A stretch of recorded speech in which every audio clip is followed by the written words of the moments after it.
এই যে বাপুরা, এখন কথা আছে না যে এই পৃথিবীটাই হচ্ছে একটা রঙ্গমঞ্চ, আর আমরা হলাম জীবন নাটকের অভিনেতা।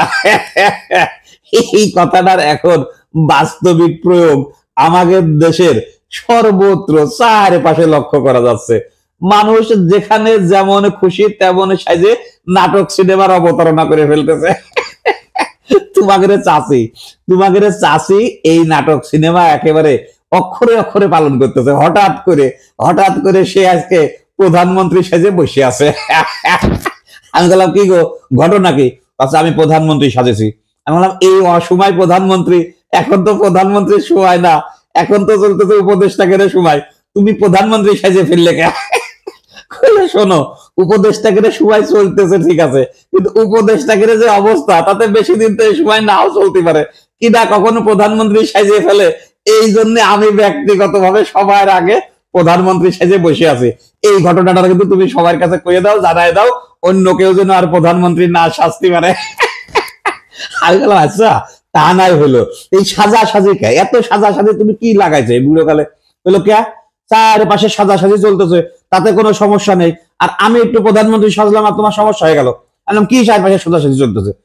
কে একেবারে লেটেস্ট সাজটা তুমি দেখো নি, একেবারে লেটেস্ট সাজাগোজা যেটা চললো সেটা হচ্ছে একজন মুক্তিযোদ্ধার গলায় একেবারে জুতোর মালা দিয়ে অপমানজনক নাটকের অবতারণা করা হলো।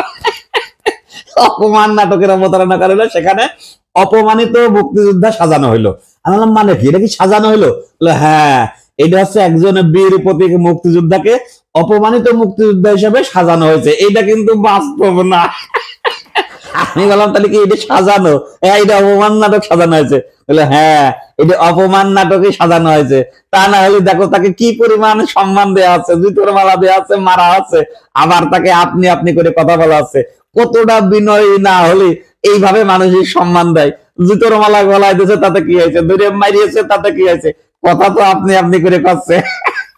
আমি বললাম বাহ, তা বলি ভালোই কয়েছে, যে মানুষের অপমান নাটক সাজায় তারা আপনি আপনি করে কথা কওয়া আছে, আর আস্তে আস্তে কওয়া হচ্ছে যে এই বাড়িতে কবে যাবি, এলাকা ছাড়া কবে হবি। এগুলো সত্যি খুব একেবারে সম্মান দেওয়া হয়েছে, এবং এটা যে অপমানজনক মুক্তিযোদ্ধা নাটক সাজানো হইলো, এটাও কিন্তু এখন ঠিক আছে। তা আর কি কি নাটক এখন চলতেছে? কইলো কে, নাটক তো নানান জায়গায় চলতেছে। দেখনি কয়েকদিন আগে একেবারে নাটক সাজানো হইলো কি, জঙ্গি নাটক সাজানো হইলো, জিহাদি ভাবে দাঁড়ায় নাটক বললো যে এইটা আছে, ওই যেমন খুশি তেমন সাজো নাটক চলতেছে। সেইগুলো দেখেছে, দেখে তোমার চাচি বাপু প্রধানমন্ত্রী সাজে বসে আছে। কিনা কখনো প্রধানমন্ত্রী সাজে ফেলে, নতুন করে যদি আবার কেউ প্রধানমন্ত্রী সাজে ফেলে তোমার চাচি চান্স পাবে না, এই জন্য আগে আগে সাজে রয়েছে। এই ঘটনা দেখার পরে আমার কিন্তু খুব ভালো লাগতেছে। কারণ কি, কোন কারণে যদি এই নাটকের কারণে তোমার চাচি প্রধানমন্ত্রী হয়ে যায়, আমি তো অন্তত তোমার চাচির সাথে সহ অবস্থান তো করতে পারবো, একসাথে থাকতে পারবো। প্রধানমন্ত্রী তো প্রধানমন্ত্রীর সাথে এই সহ অবস্থান তো করতে পারবো। এই জন্য বাপু খুব ভালো লাগতেছে, তোমার চাচি এই যেমন খুশি তেমন সাজতে প্রধানমন্ত্রী সেজে বসে আছে। আমি তোমাদের কাছে এই খবরটা দিয়ে গেলাম, তোমরা কিন্তু তোমার চাচির জন্য দোয়া করে।